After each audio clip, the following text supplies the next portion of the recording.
The little mermaid, too, returned to the sea. Aboard an elegant royal schooner, Ariel, Prince Eric, and their newborn daughter Melody sailed toward a very special family reunion. Ariel's father, King Triton, and a host of merfolk rose from the waves. Ariel and Eric waited happily to present beautiful baby Melody to her proud grandpa. Triton was delighted to meet his baby granddaughter.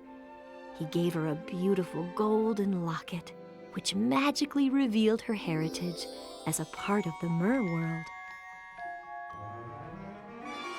The joyous celebration was suddenly interrupted by the appearance of Ursula's sinister sister Morgana and her hench shark Undertow. The wicked sea witch tried to kidnap the baby Melody, but Eric, Ariel, and Triton foiled her terrible plan. The evil Morgana screamed to the Sea King, "This isn't the end, Triton! It's just the beginning!" With that, Morgana disappeared into a funnel of foaming dark water. Ariel and Eric decided that the best way to protect their daughter from Morgana was to build a mighty wall separating their castle from the sea. The worried parents also decided to keep the truth about Melody's mermaid heritage a secret from her. She was forbidden to venture into the ocean. Triton was heartbroken that he could not watch his precious granddaughter grow, but he understood Ariel's decision. Sadly, Triton threw the locket into the sea. He assigned his faithful crustacean confidant, Sebastian, to keep a watchful eye on Melody. 12 years passed, and Melody grew up filled with a headstrong spirit and a deep love of the sea. Unbeknownst to her parents, Melody often breached the giant wall, visiting with her sea friends and adding to her impressive collection of underwater treasures.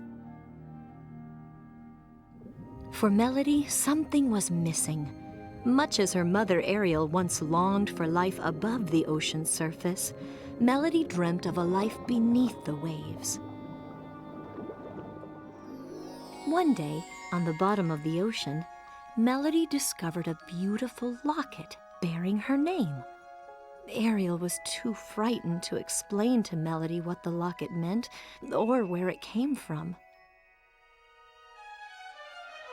Angry and confused, Melody rowed off into the open sea to learn the meaning of the locket. Sebastian watched helplessly as Melody's little boat sailed away.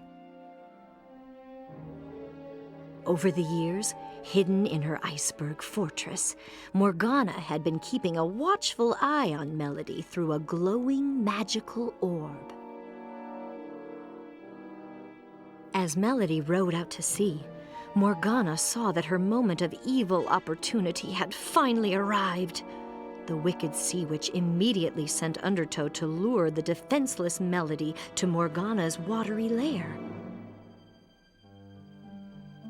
Undertow quickly found Melody and convinced her that Morgana had the answers to all of her questions. All she had to do was follow him.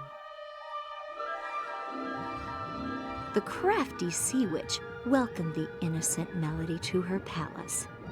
Morgana used a potion left behind by Ursula to magically transform Melody into a mermaid.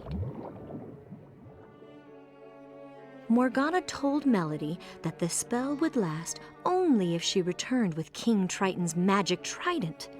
The sea witch told her that King Triton was a thief who had stolen the trident. Meanwhile, the frantic Sebastian ran to warn Ariel and Eric that their daughter had gone off to sea all alone. The royal couple immediately sought the help of King Triton. At Ariel and Eric's request, Triton raised his trident and with a brilliant beam of light, magically returned Ariel to her original mermaid form. Ariel was happily reunited with her father and with her childhood companions, Sebastian and Flounder. Together, the three old friends splashed off to rescue Melody. As she searched for King Triton, Melody learned to use her new fins and met an adventurous penguin named Tip and a walrus named Dash. With her new pals, who wanted nothing more than to be heroes, Melody approached the golden, shimmering metropolis of Atlantica, home of King Triton. Melody and her friends secretly entered Triton's throne room and hid under a table. As she watched the worried Triton, Melody got a strange feeling. The Sea King wasn't a thief at all. But Melody, still trusting the evil Morgana, waited for the Mer King to leave the room. After a moment's hesitation, Melody swiftly took the trident. When Ariel arrived, she immediately noticed that her father's trident was missing. She knew that only a descendant of the throne could remove the trident, which meant that Melody must have taken it. Ariel suspected that Morgana was to blame. Returning to the ice fortress, Melody was greeted by a happy and eager Morgana. Just as Melody was ready to hand Morgana the trident, Ariel swam into the room. "You're a mermaid?" Melody and Ariel asked one another at the same time. Melody was heartbroken to discover that her mother had hidden her true identity. Angry and perplexed, Melody gave the trident to Morgana, giving the Sea Witch the power to control the 7 seas. Melody knew instantly that she had made a terrible mistake. Now raging with the power of the trident, Morgana captured Ariel and imprisoned Melody. Triton, Eric, and an army of sea creatures quickly assembled to battle the now powerful Sea Witch. With the power of the trident at Morgana's command, it seemed that all was lost. Even the brave King Triton admitted defeat and bowed down to Morgana. Meanwhile, in an act of bravery worthy of true heroes, Tip and Dash freed Melody from her underwater ice cell. Sebastian took care of Morgana's evil manta rays, Cloak and Dagger. With that, they all splashed away to help King Triton. Summoning all her courage, Melody quietly climbed up behind Morgana. Quick as a flash, the brave girl snatched the trident from the bewildered Sea Witch's hand and tossed it to her grandfather. With all his strength and fury, Triton aimed his trident at Morgana. In a blinding green flash, Morgana was imprisoned in an ice block, never to hurt Triton, his family, or his subjects again.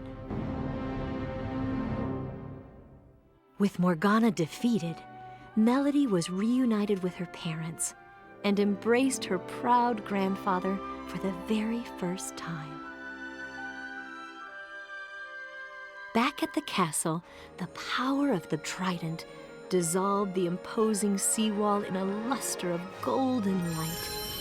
The castle and its inhabitants could once again enjoy the sparkling world of the waves. With Morgana's threatening presence forever removed, the worlds of land and sea finally existed peacefully as one.